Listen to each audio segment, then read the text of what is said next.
Hmm?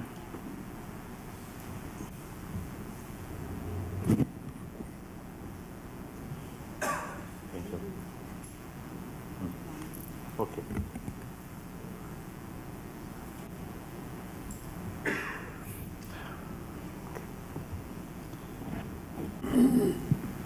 Thank you very much. You invited me here to speak to some friends here. I feel great honor. Thank you very much. Then here, brothers and sisters, except I think a few. Most of you, of course, this is first time meeting. But then, basically, we all are the same human being. So, mentally or emotionally, physically, we are same. On that level, there's no barrier.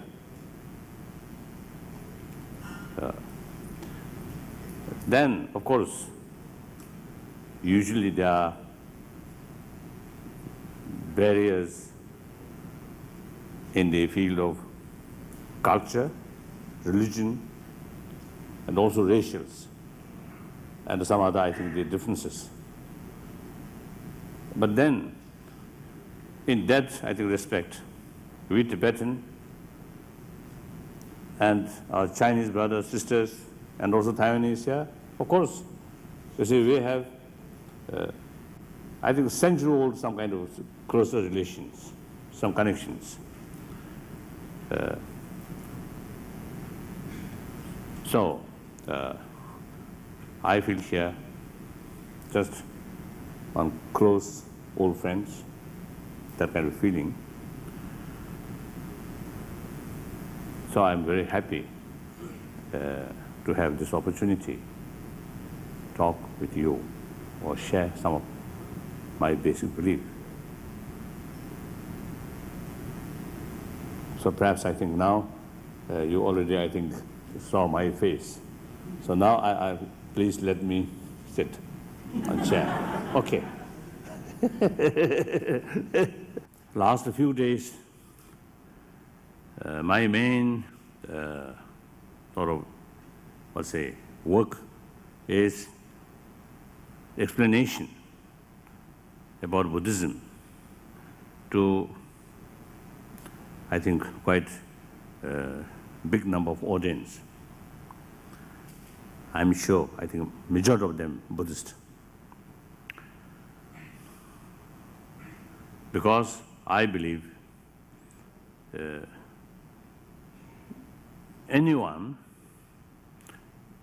who himself or herself consider as a believer, then we should look our own sort of faith or religion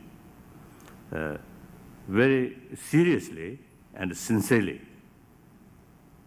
And that religion or that faith should be part of one's own daily life. Right? So that eventually you will get real sort of experience. And then you will get a benefit out of implementation of your own belief in daily life, particularly when we facing some problems or difficulties. So therefore, those Buddhist practitioners, I feel it is very essential, very necessary to know the Buddhist sort of, Buddhist teaching, actually the way how works with our emotions. So usually it's a problem. It's very much related with the emotion. So then, it's the emotion, in order to make change or in order to make new shape of emotion, the method should be some kind of complete and, I think, reasonable. Logical. Logical, yes, logical. So for that, study or full knowledge about Buddha Dharma is very, very important. So I'm very happy to have that opportunity. Now here, I think a little different subject, perhaps with different people. See, the theme, my talk, Universal responsibility. Universal responsibility.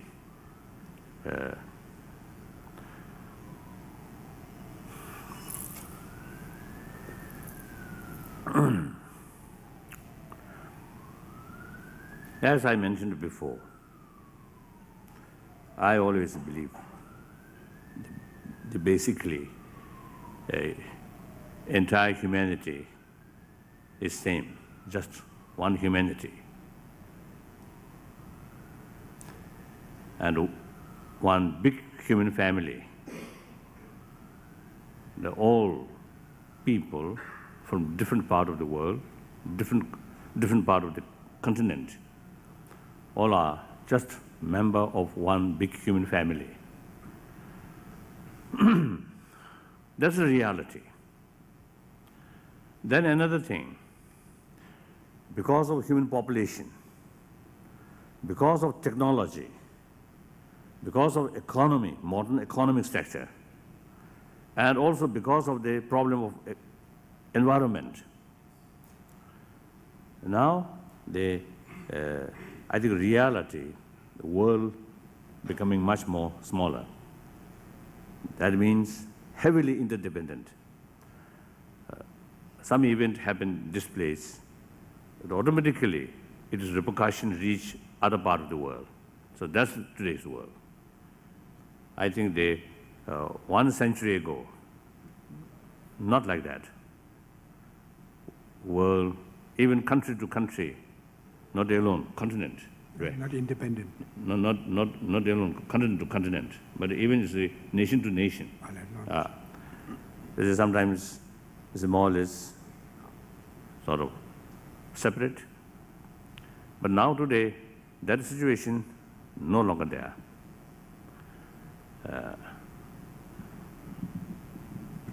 So many crises, problems which we are facing is actually, I think, the world crisis.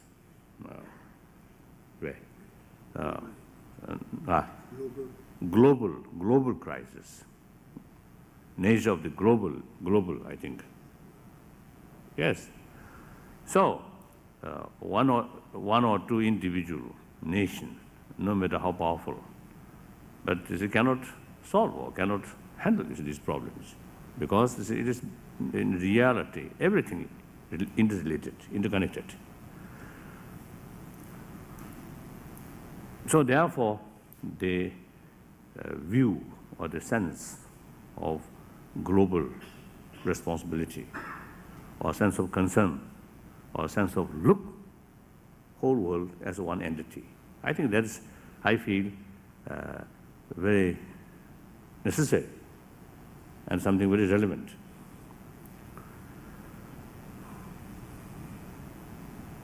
So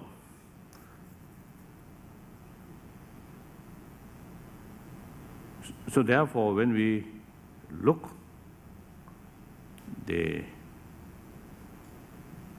I think the different problems and how to solve these problems. Of course, some problems we cannot solve, but some problems we can solve and at least minimize.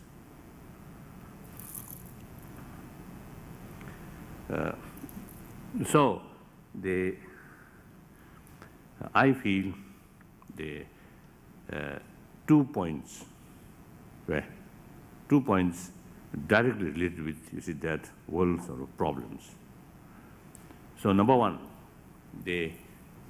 in spite many, I think, great sort of achievement, great sort of progress in field of material facility or material field, with the help of technology and science. And accordingly, I think in spite sort of good education, right? But still, we are still something we are lacking. Now, obviously, the material progress is related with the physical comfort. Many problems, I think in the past, yes, this is some problem due to lack of economy. It's a lack of facilities, material progress. So there's some economy reasons, some other reasons, you see, fighting, create problem, some conflict. But now today, another, I think, problem become clear, more obvious. Now that is those community or those society or family who have all the material facilities there.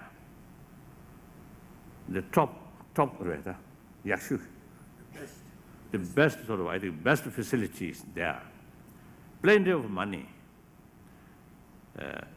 And naturally, if you have money, if you have some power, yes, you have some friends also there.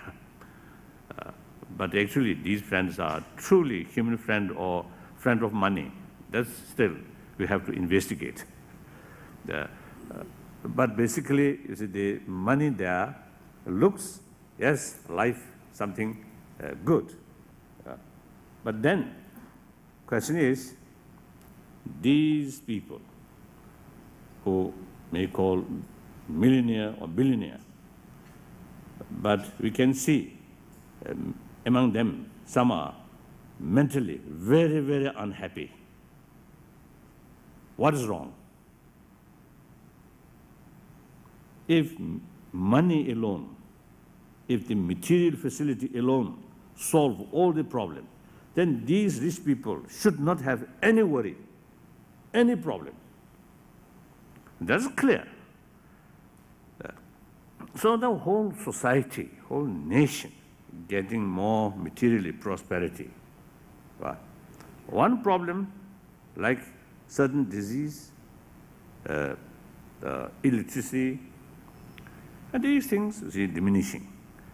But another basic human problems becoming clearer.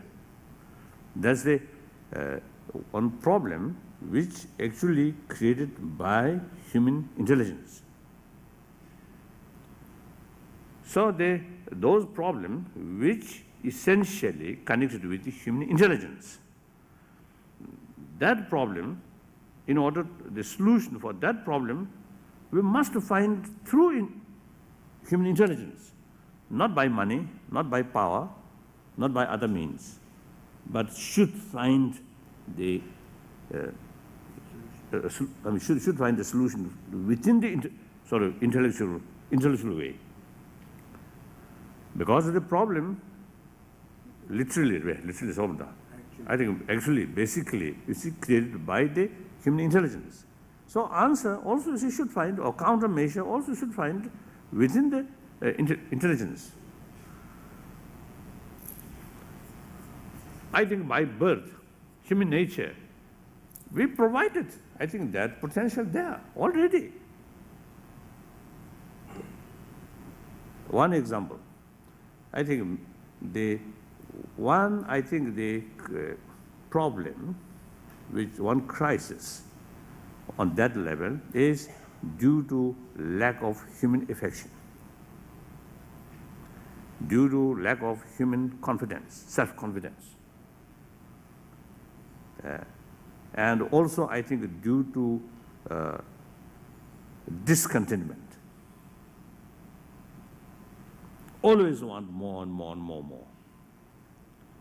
And then, as I mentioned earlier, it's the lack of self-confidence. So deep inside, some kind of too much anxiety, fear.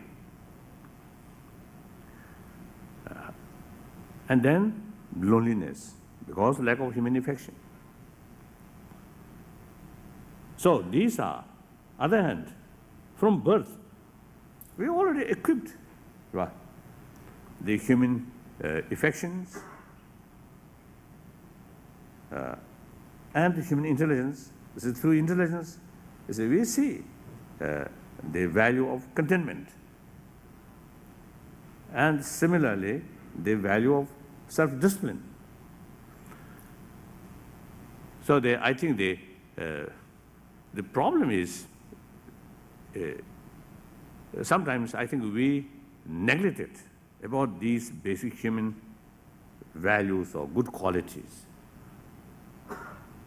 So result, I think in the past century, like the 20th century and also in the 19th century, everybody rushing to build economy, to build the external sort of facilities. Yes, that also we need. See, many countries, many problems which facing the underdeveloped countries. Now that these problems, certain level of problem now no longer there. So that also is achievement. So we need material development. But during those periods, sometimes I think we pay much more attention about too much attention about attraction, right? Too much. No, I mean we pay sufficient attention about the material development, but neglect about our internal values or internal sort of good qualities. So now, say, you see those affluent society. Look, European countries, like Scandinavian countries, yes, materially. And a small country, and a small population, and living standard very good, and because of the insurance,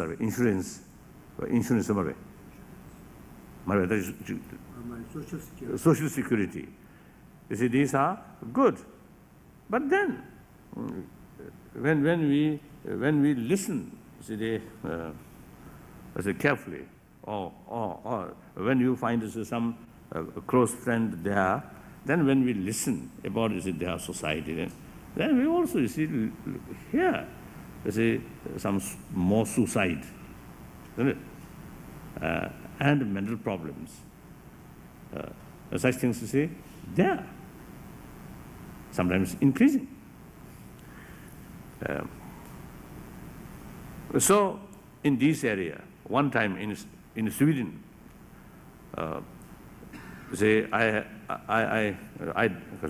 I noticed there's one small group that is secular, one society or group of people who are working or try to find secular spiritualities.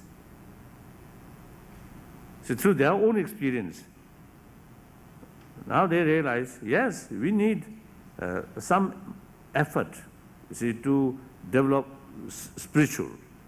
But then at the same time, they little reluctant, to accept religion as a whole. So they try to find a secular spirituality. So I think these are the indications. So therefore, one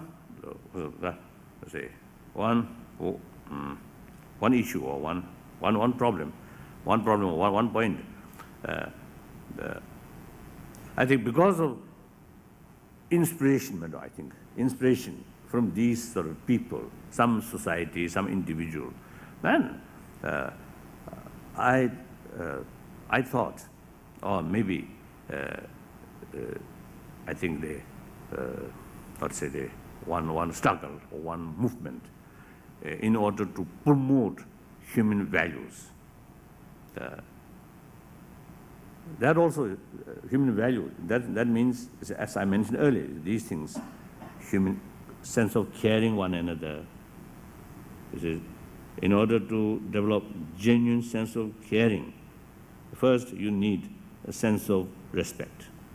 Recognize the other person, also just part of our humanity. I am part of humanity. The humanity is one. So, caring one another is natural sort of. Natural to human. Natural. We have to take care one another. Respect. This is number one. Another, knowing firstly, limitation of nature resources and the population increasing. And then one very important thing is already huge gap, rich and poor, on the global level and within the nation, poor and rich gap there. This also not only morally wrong, but practically also is a source of problem. I often see telling American billionaires or millionaires, I always see one I think they teasing them. The 1 million billionaire, very rich one, billionaire, surrounding what called poor people, surrounded by poor people. They carry struggle, their survival. Under that circumstances, the member of the family of that billionaire, I cannot imagine, while seeing those, the poor people, their basic necessity also, not sufficient. Meantime, some of the member of the rich people, their way of life is too much luxurious. Then this is not only morally wrong, but practically also, these rich people constantly facing threat from these sort of economical difficulty families. And then also look look from the poor side, or yes, you see, it is almost impossible, to speak those poor people, practice compassion. How? Their life is very, very difficult, miserable life. Right? And meantime, some rich people not taking bother about them. Then under that circumstances, a development of one of basic important human value, that is human compassion, sense of caring one another. Because of that circumstances, it is rather difficult for the poor people to develop these human good qualities. So therefore, this gap, rich and poor, is long run, I think, it is a very serious matter, very, very serious matter. So therefore, there is a sense of caring. When we think seriously about this, then they naturally, then when we see the limitation of the nature resources and also the gap rich and poor, this is very, very troubled sort of thing. So then naturally, there is sense of contentment. Yes, I'm a human being. I have every right, to have basic necessity in order to survive, and not only survive, but some enjoyment, but not extreme. Sometimes I jokingly telling the people, even very wealthy people, very wealthy family, the size of the stomach is same, isn't it? So see, you cannot consume a huge amount. If you feel, oh, I'm plenty of money, so 24 hours, you say, take, you will sick. So the size of stomach is the same. Then some people spend a lot of money about the jewelry. Again, now just only 2 years, then 10 fingers. If you see each finger, you see 3 rings each, then looks very, very ugly. Isn't it?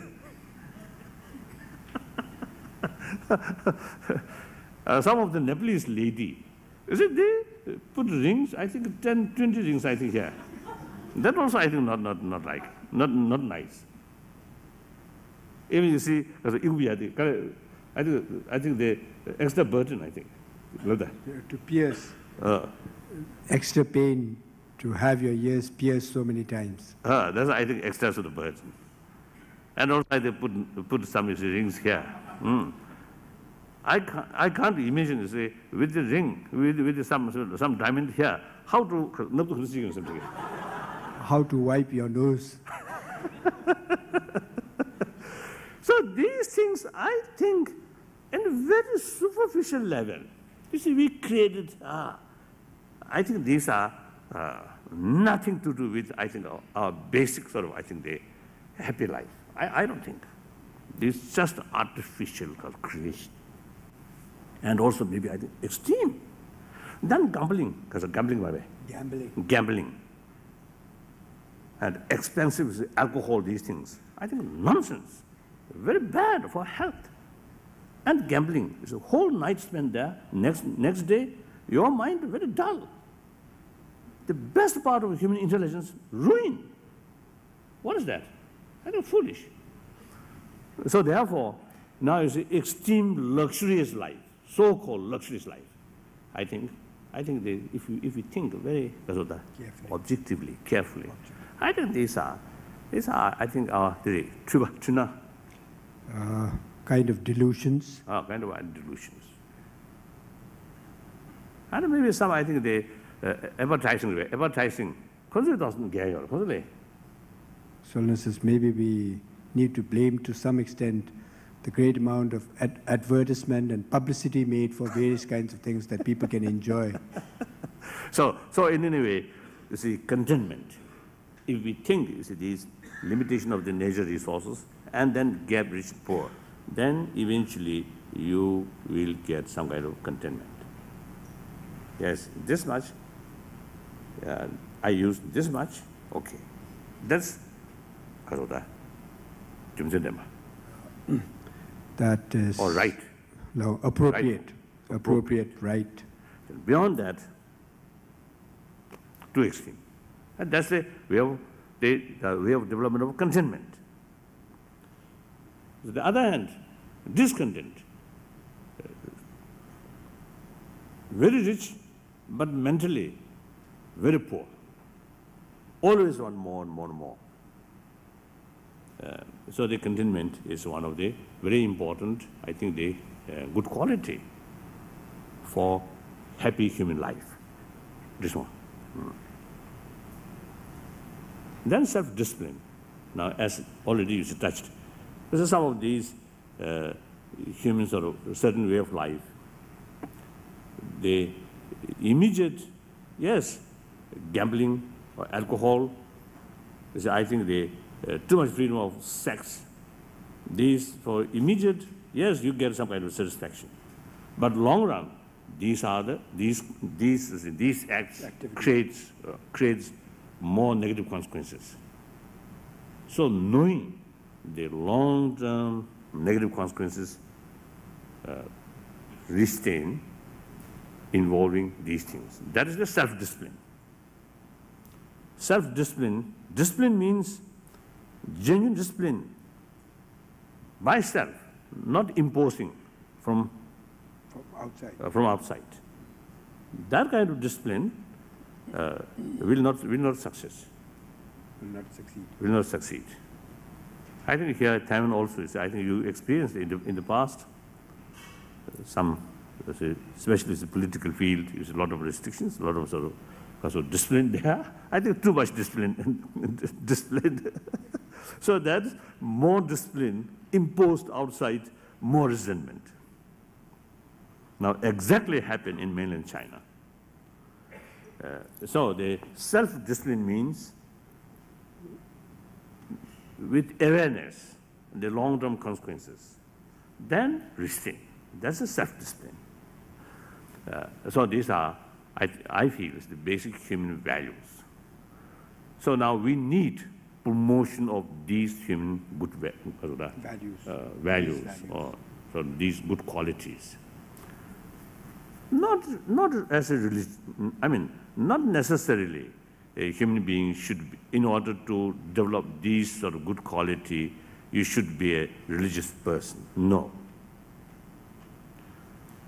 Without religion, these good qualities you can develop and can sustain through simply reasoning, through awareness, according to reality.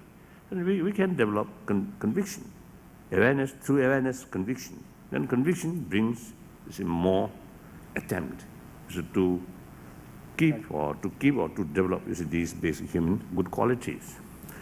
So this effort is I usually call the promotion of secular ethics.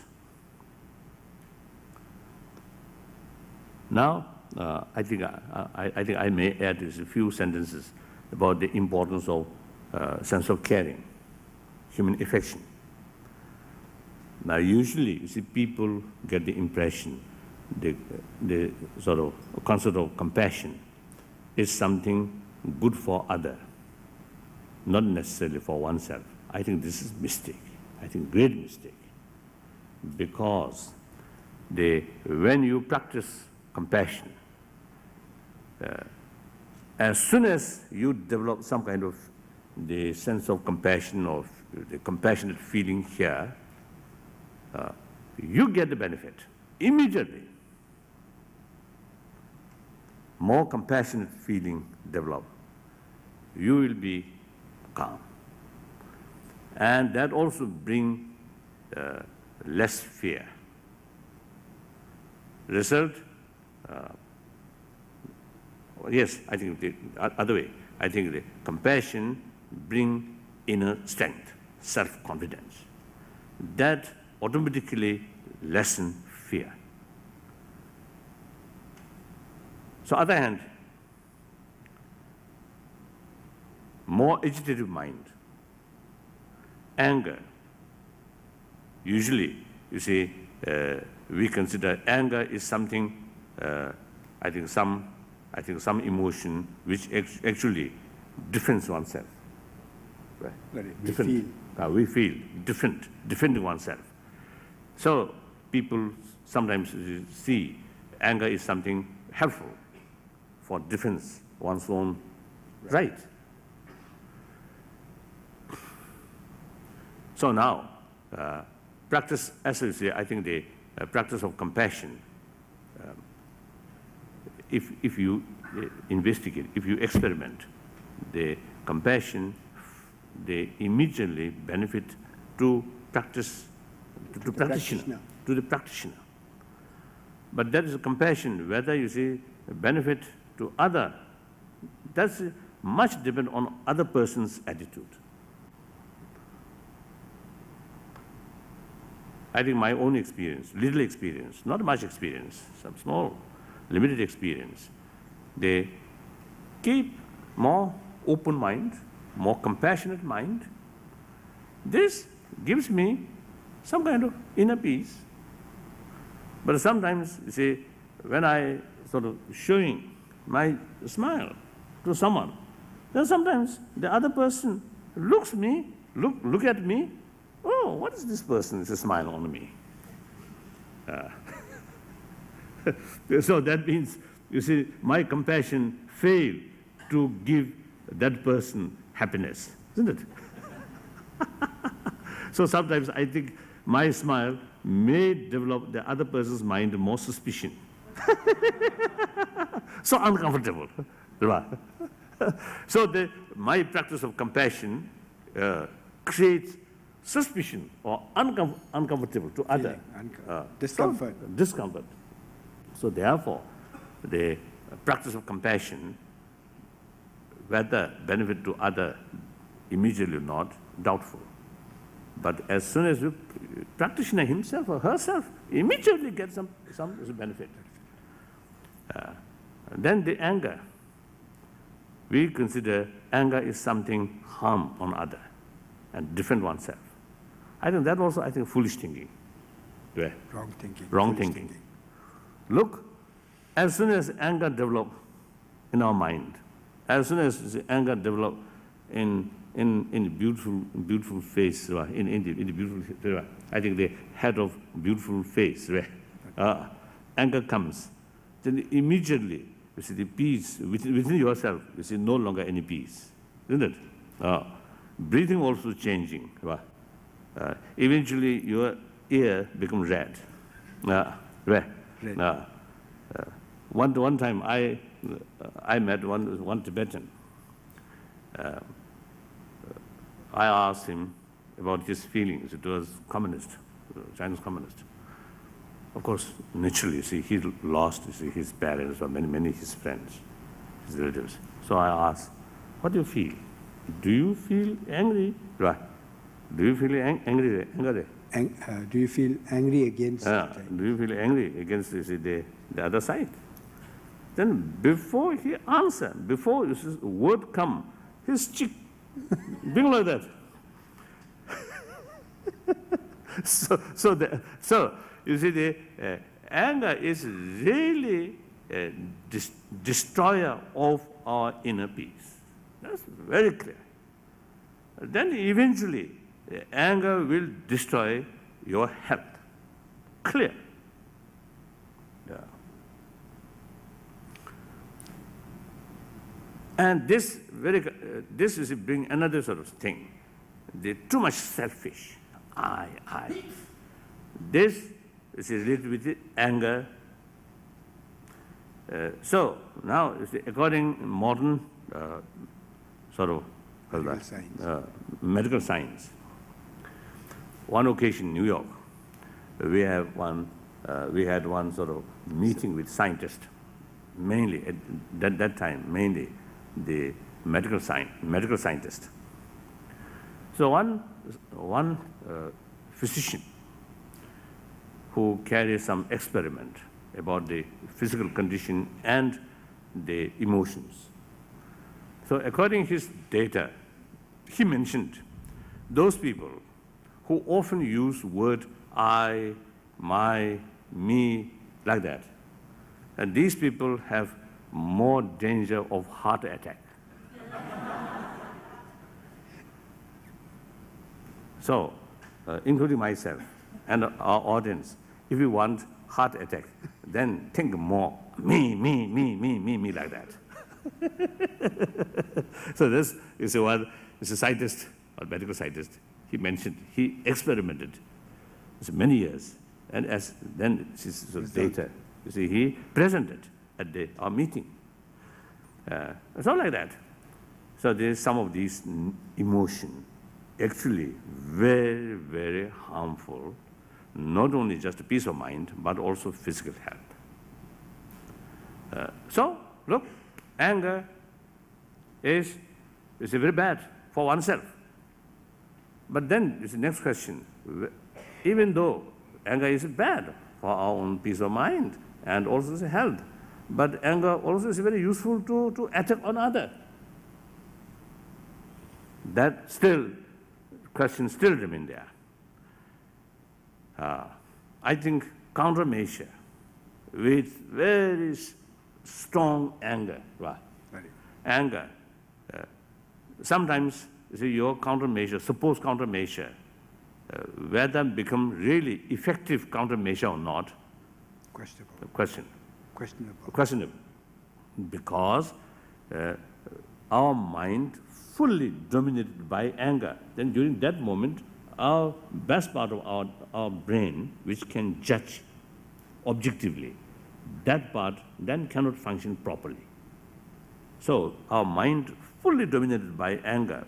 Then during that time, during that period, although you felt, because of the anger, you see, you take certain countermeasure, certain action, but actually not helpful, wrong action. That often happens. Very often. On the other hand, without anger, analyze the situation, then situation really, according justice, right? According to the situation, according to the actual situation, according to truth, according just, and also according to this situation. If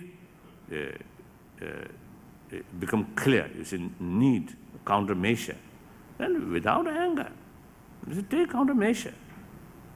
The best thing, countermeasure taking with sense of caring. The other one done or carrying some activities which unjust one. So eventually, if that situation continue, then the other person eventually will suffer. So a sense of caring from that, then you see taking countermeasure without anger. That countermeasure certainly can be more effective.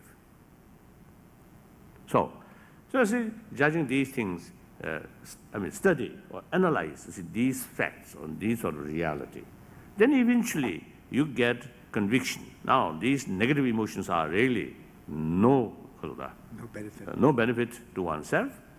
So these are only destructive sort of force. Elements, force. So through this kind of sort of analyze, reasoning, then you get clearer awareness among the emotions. Some emotions are positive, constructive, useful. Some emotions are negative. Through that way, we can develop secular ethics.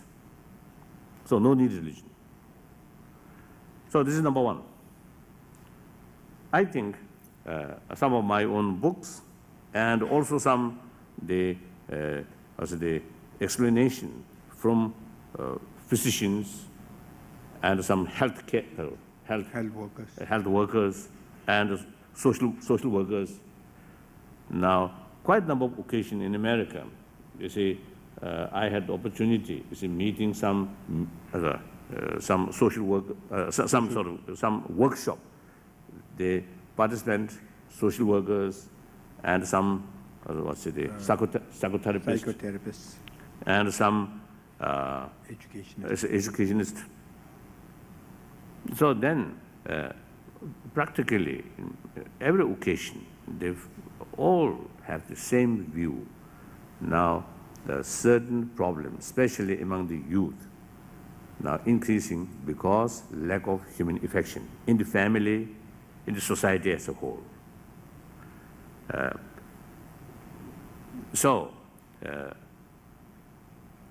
Now it seems now, I think more and more people now begin to realize we are lacking these basic human good qualities. So we need more effort for that.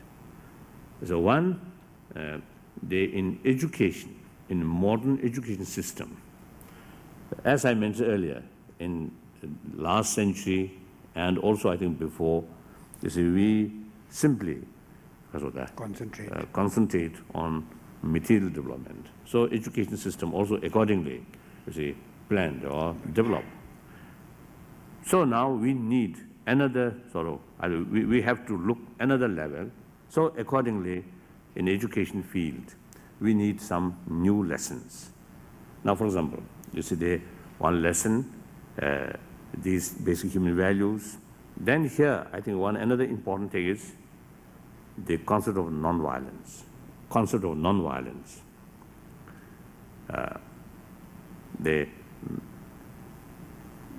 Actually, when we promoting human values or compassion, that is the the real basis. Oh, that is the real meaning of non-violence. Because real demarcation, violence and non-violence, not on the surface or on the action, but rather motivation. Motivation. Because, you know, if I sort of keep in my mind some kind of motivation, try to deceive, right? Try to cheat, try to exploit other, and with that motivation, speak, use nice word, praising, isn't it? And occasionally give some kind of gift, right? Gifts. Action. On the action level, yes, non-violence. But because of motivation is try to cheat, try to exploit. Therefore, essentially, it is violence. On the other hand, it's out of sense of concern. It's out of sort of compassion. Yes, use in order to stop some sort of harmful act. Then you see, in order to stop that, use harsh word, and if necessary, some kind of physical action or wrathful action. Looks violence, but essentially, because this is helping them, because this is the compassionate motivation. So essentially, there is non-violence, isn't it? So non-violence, I think when we promote the human value, the non-violence automatically comes. Now, non-violence, the concept of non-violence is very, very relevant in our society. In community level, or national level, or international level, or family level, individual level. Now, take suicide, individual level. You see, the lack of inner strength, lack of self-confidence, and too much impatience, and short-sightedness, and then take life. So the inner strength, and you see, keep some kind of the sort of view. They try to compromise. Difficult situation, yes. You now under that difficult circumstances, you can't get 100% which you want. Now, if you persist, oh, I want 100%. If not, better to die. This is extreme. Under that circumstances, yes, I want 100% this much, but circumstances will not permit to achieve that. Now, content. Now, 50%. That also some kind of a compromise. Some kind of a compromise. So therefore, in order to, I think, when we talk about non-violence, when we try to implement non-violence or promote non-violence, we must show a method to solve the problem according to non-violence principle. So that's the spirit of dialogue, reconciliation. So I often, you see, many occasions I express, including Tibetan schools also, in curriculum, School curriculum. School curriculum, I think one subject of dialogue, I think should be included. So that, you see, children, right from the beginning, the concept of dialogue, concept of non-violence, compromise, become part of their sort of way of thinking. So, you see, perhaps I think children who get lesson, dialogue, reconciliation in the class, then when that children return their home, perhaps the parent fighting, then I think the children, the immediate response will be, oh, it should be dialogue, instead of quarreling one another. You see, the concept of dialogue become very, very familiar in their mind.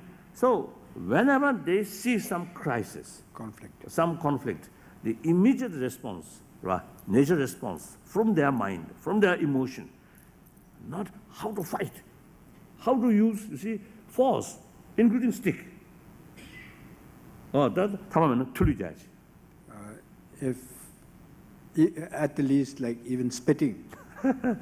Not that way, but you see, immediate sort of response because of the familiarity. Now, for example, in my own dream, whenever you see some kind of, you see, activities which against monk's vow, then you see, in dream, my immediate sort of response, immediate response, I always say, feel or remember, I'm monk. I'm monk. You didn't answer. In dream, now for example, you see, or sex, or fighting, then immediately I develop the memory or mindfulness in dream, I'm monk. So this is some kind of, due to familiarity, the response, without thinking, just come that. So you see, the familiarity makes differences. So the student or younger generation, you see, through their study, through their lesson, whenever they saw some crisis, the immediate response should be how to solve this problem through non-violent way, through dialogue. Not how to use fight, not that way. So these are the, you see, the promotion of human value. Then second, now this also, now when we talk about this non-violence, when we talk non-violence, yes, we cannot sort of ignore about weapon.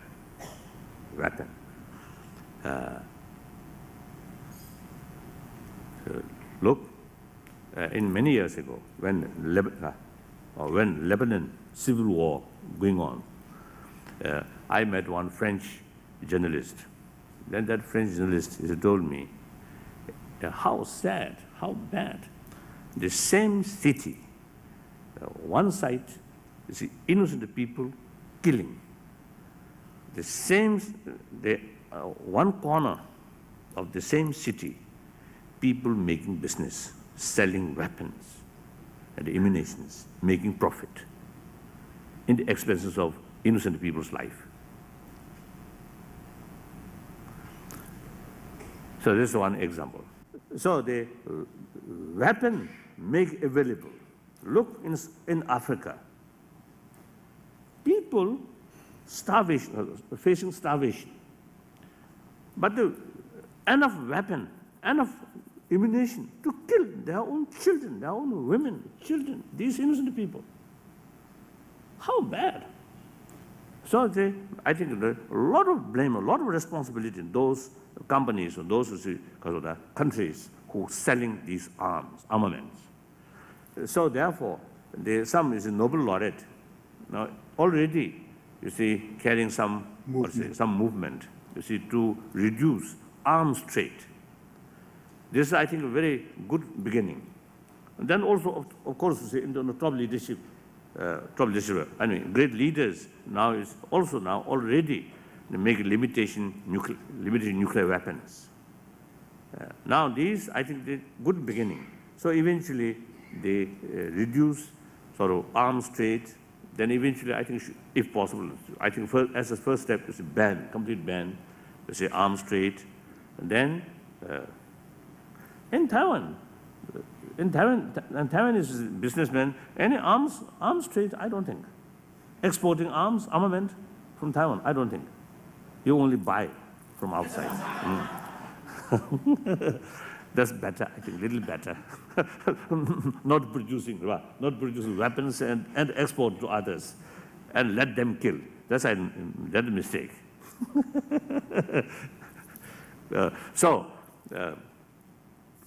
So these are, and then environment also is a very, very, very tricky issue. Very tricky, very sophisticated. No, I think very serious sort of issue. In the sense, the war, very bad. But we can, when we look television, killing, bleeding, the dying people or dead people, wounded people, immediate response, immediate come. But then the damage of environment, not that kind of immediate striking. Right. More subtle. More subtle. And month by month, year by year, that goes. Increase, that goes, that coming. Then eventually, when we actually should notice, when it becomes noticeable, and say, some irritation in the eyes or some pains or illness in lungs, things like that, then maybe it's too late. So therefore, the concern about the environment, this is also very, I think, they now, in the past, I think our ancestors, forefathers, at that time, this is no relevant. Now today, because of technology, because of, I think, too much consumption and the populations, so now this become very serious matter. Look, they take care about forest. I think that's very, very essential, especially in mainland China. I think this is a very serious matter. And that also affects, I think, seriously about drinking water. In India also now this is become one serious matter. So that's about the promotion of human value. Then second, now, although, you see, not sort of propagating religious belief, but in order to promote human value, the various different religious tradition or various, I think, various other major world religion. Or various major world religious tradition have important role for promotion of human value, not propagating religion, but religious people have the moral responsibility and also great potential to promote these human values, secular ethics. So for that, first, closer relation, harmony among the different religious traditions is very essential. If religious people themselves, this is the name of religion, fighting one another, sometimes in worst case, killing one another, then impossible, is it to make a contribution for promotion of human values. Therefore, the religious harmony is very, very essential. And then for practitioners themselves, including myself, now for example, my own case, if I look other religion is something not valuable, something worthless, then no possibility to learn from their unique experience or some unique sort of, experiences. Teachings. So similarly, one is a Christian brother, sister, or Muslim, or Hindu, or some other, will remain distant from Buddhism. Then he or she will suffer to learn. Will not be able to. Will not be able to learn. Learn. So therefore, the closer relations among the different religious traditions is very, very useful for practitioners themselves also. Then another thing, now in the past and also today, among the religious believer, or I don't know whether it's a genuine believer or not, in any case, among the religious follower, what do you call, fundamentalist, or fanaticism. And that creates a problem. And then you see the force of fanaticism used by political reason, then it becomes very, very complicated matter.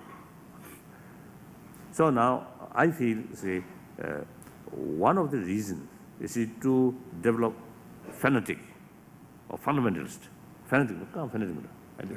Fanaticism. I think one cause due to lack of knowledge or lack of awareness about the value of other traditions. That because lack of communication, lack of contact. I noticed, the Muslims in India, Muslim in Malaysia and Indonesia, and certainly Muslim in Chinese community or Taiwanese community. You see, because through centuries, through generations, you live among different traditions. So they more closer relations there. Then Muslim, those in Arab, you see, no contact with other traditions. Same religion, it's the same faith, but because of the circumstances, because you see the different circumstances of closer opportunity of closer relations or less opportunity, make differences. So therefore, they, in order to reduce these fundamentalists or the fanaticism, the closer relation with the religious traditions are very essential.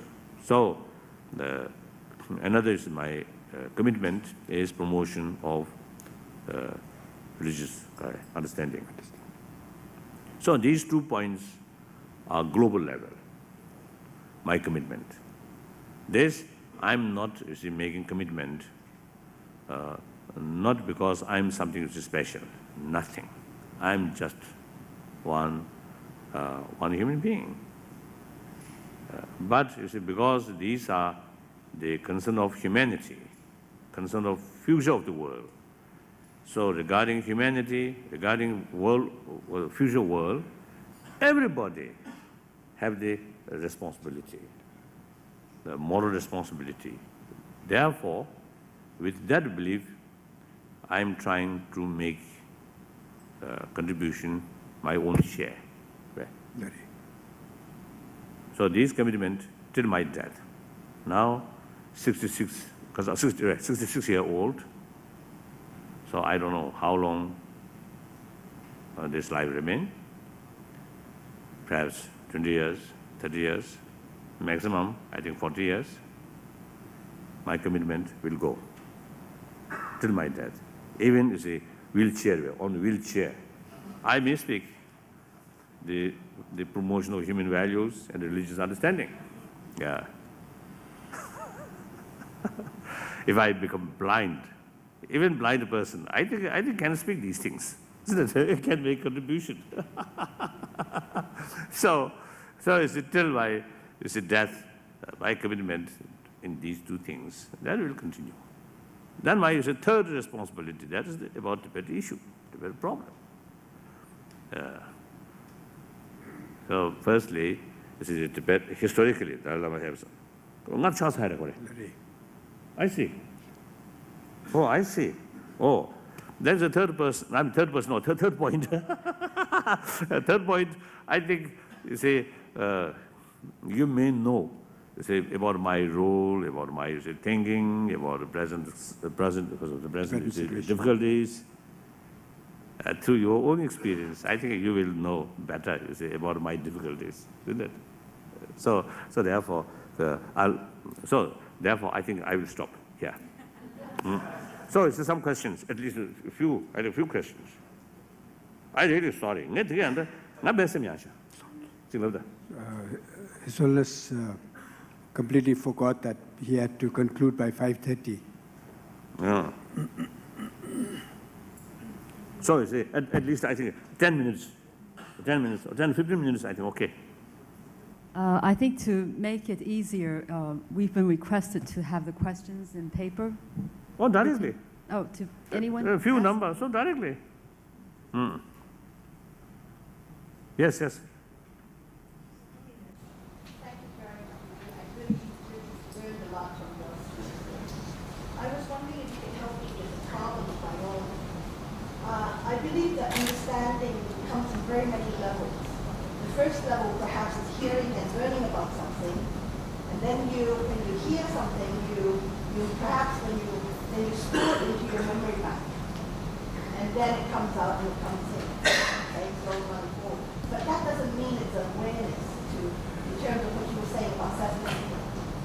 I have problems with how to have knowing what is good for me or what is right and applying it to self-discipline or to compassion or to whatever.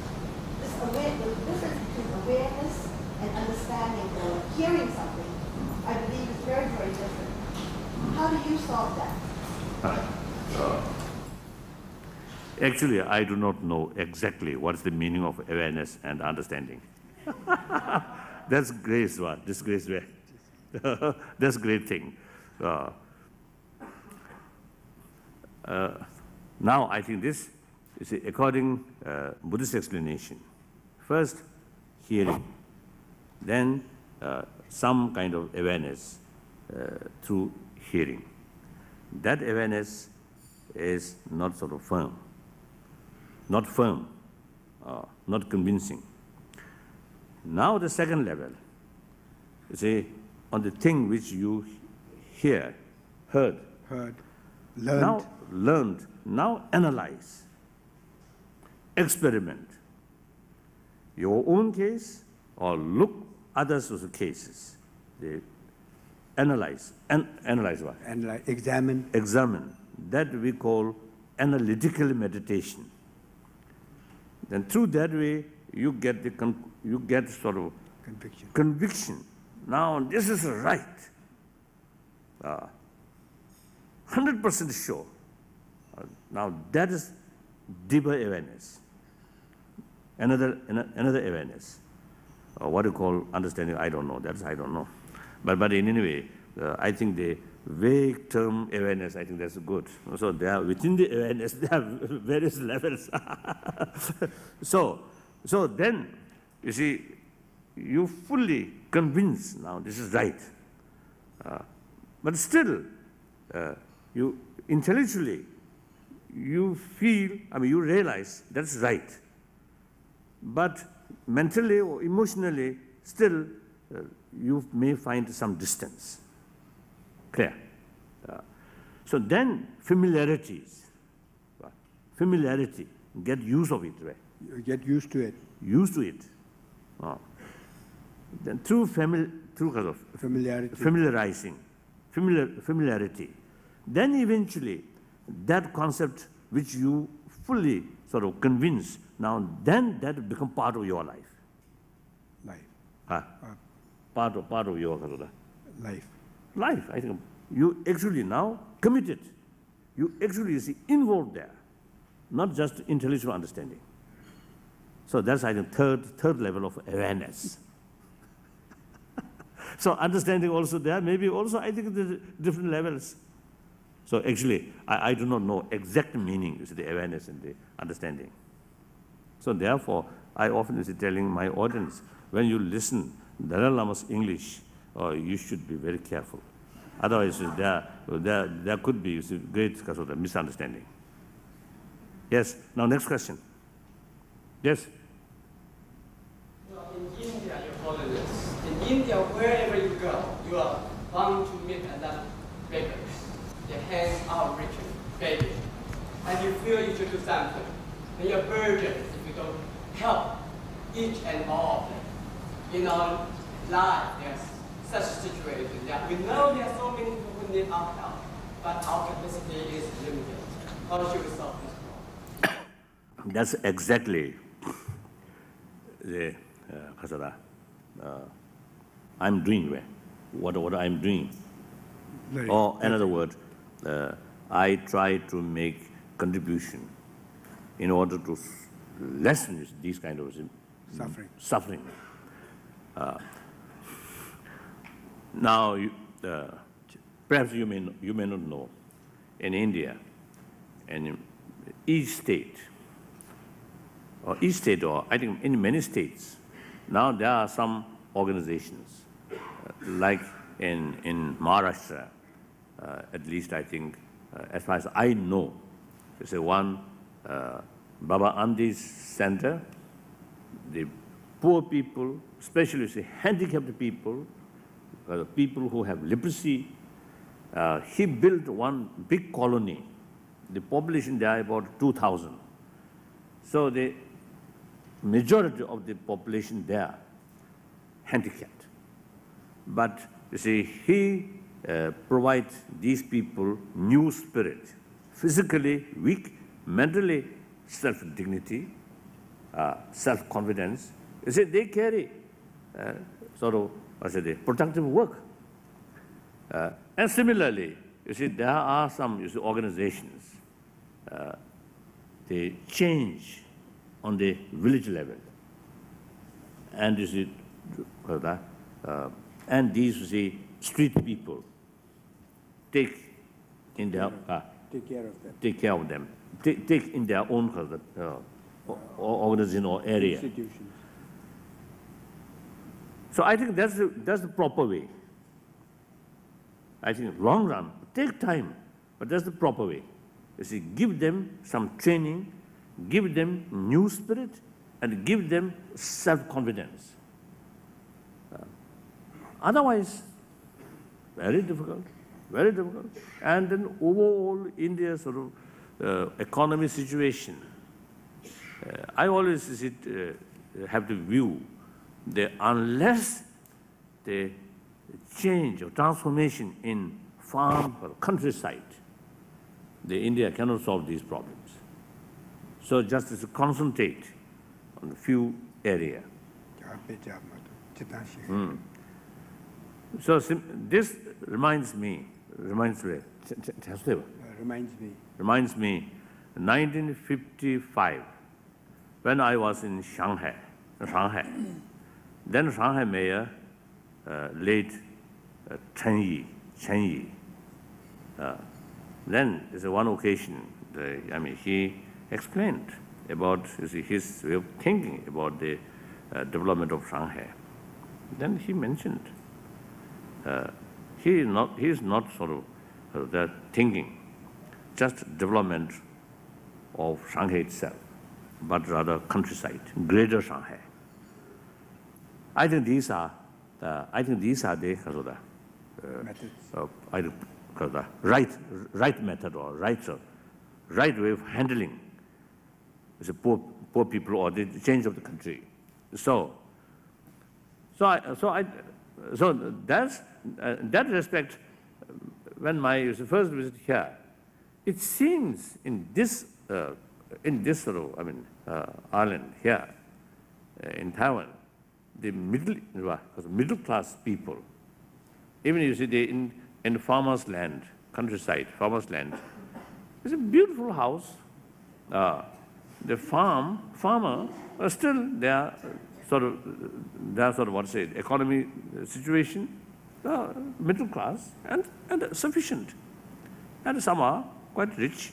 I think that's very good. Otherwise, you see, very beautiful, and some billionaires in the big city, the countryside remain poor. If this remain, these poor people always remain. So I think that's the way.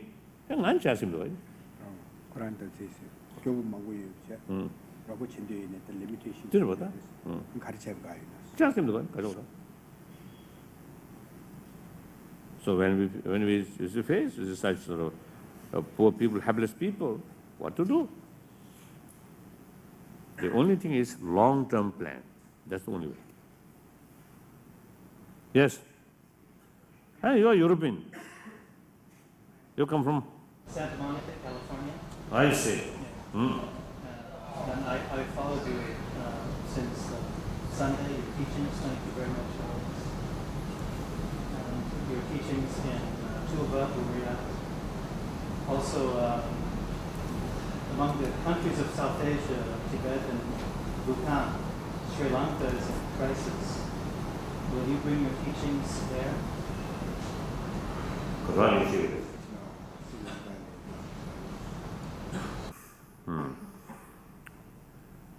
Yes, some problems, and particularly in Sri Lanka, sometimes, occasionally, use the word conflict between Hindu and Buddhist.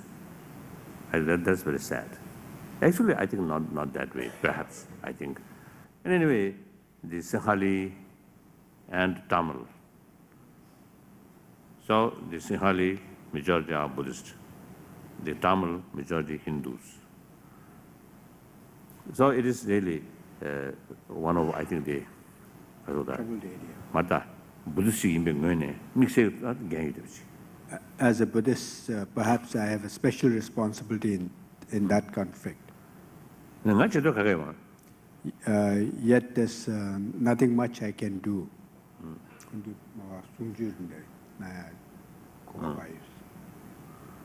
And even you visit Sri Lanka, actually, I think 1960, I think 61, I planned one pilgrimage to Sri Lanka. Then at the last minute, it changed, it postponed, indefinite postponed. Now more than 40 years passed, still that pilgrimage did not materialize. Yes? Thank you, Holiness. You talk about education of the young generation. How about our grown-up, our children's teachers? Talk about building up fashion, talking about building up self-confidence. But you need to push social movement in the country. What to educate about building up your self-confidence or your No,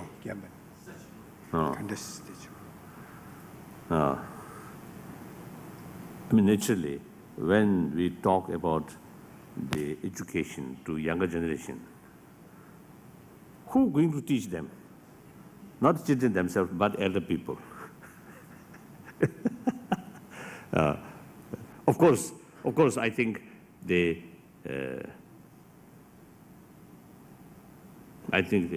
our generation, I think generation who also, you see, some experience in the past 20th century, now still active life in the 21st century. I think you are the, main people who really show the right path, or I think the proper sort of, I think our generation, although I'm little bit, I can compare you, I think little older, but still I feel, you see, it is our responsibility to make clear younger generation, our generation, concentrate in certain field. Now it become clear, not adequate. So according to our past experience, now you, new generation, should explore more wider area. So that's, I think, I think our main responsibility. Then older people.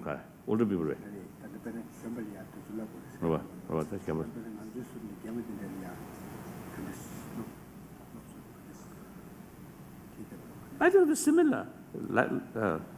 As I mentioned before, these things, you see, analyze, think more, and then discuss more with your friends.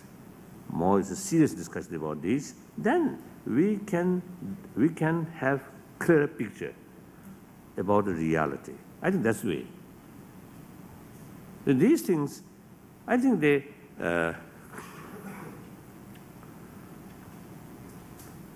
by our own experiment, by our own sort of analytical meditation, study, investigate, examination, I think awareness by oneself, I think that's the way. In a sense, do you think? Did it make any sense? Yes. But then some, I think they, perhaps now my age, I think 66, so maybe I also belong that category. Some is old people, some cases, not always. Some old people, their mind is something fixed. New ideas never go inside. That is difficult. That is difficult.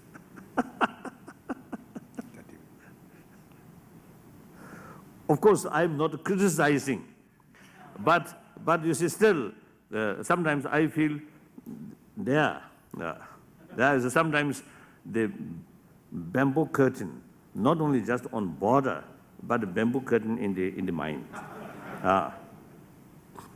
Never accept the other sort of, views. I think, broad sort of, views or broad sort of ideas. Just, you see, one idea fixed in their own mind, which fixed, I think, the previous century. Still, you see, go like that. Like, you see, horse race. Like the blinkers, like blinkers on a horse. So that's difficult. That's difficult. So perhaps the last question then. One last question. Do you have? Yes, there. I have great respect for the wisdom of Buddhism. One thing that for me, which is a leap of faith, is birth. Is birth a reality or is it a myth? Is there any convincing arguments for birth? Oh, rebirth. No.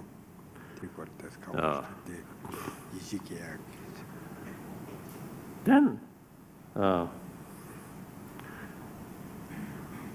I think a theory of rebirth very much related with future life. And then also, I think the theory of rebirth is a important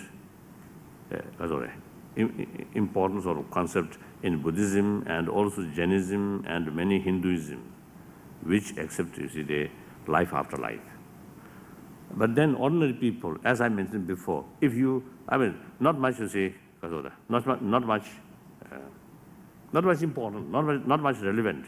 Just this life, this very life, whether there is a reason or whether there is purpose or not, this very life is reality. So this life should be happy life. Happy life means, as we already discussed, you see, there is some kind of moral principle way of life is much more healthier, much more stable. So, for the time being, forget about next life. No, concentrate this very life. This life, be useful, honest, truthful, and if possible, help other. If not, at least restrain, harming on other. That's a meaningful life. So go like that. Then when death comes, if there is next life, all these positive actions creates virtues, something good for next life. Even without next life, even there's no next life, yes, your life becomes something meaningful. So at least, you see, the next generation may remember you as a loving, as a kind person, as a loved person, as someone who is dear to them, or as someone who is loved by other people. Other hand, you see, your life becoming more troublesome for other, then perhaps some other people waiting your death. Isn't it? This I feel. Yes, this very life should be something useful for other. If not, at least not trouble for other. That's, I think, principle. That is the basic thing. Thank you. Thank you. Thank you, Your Holiness.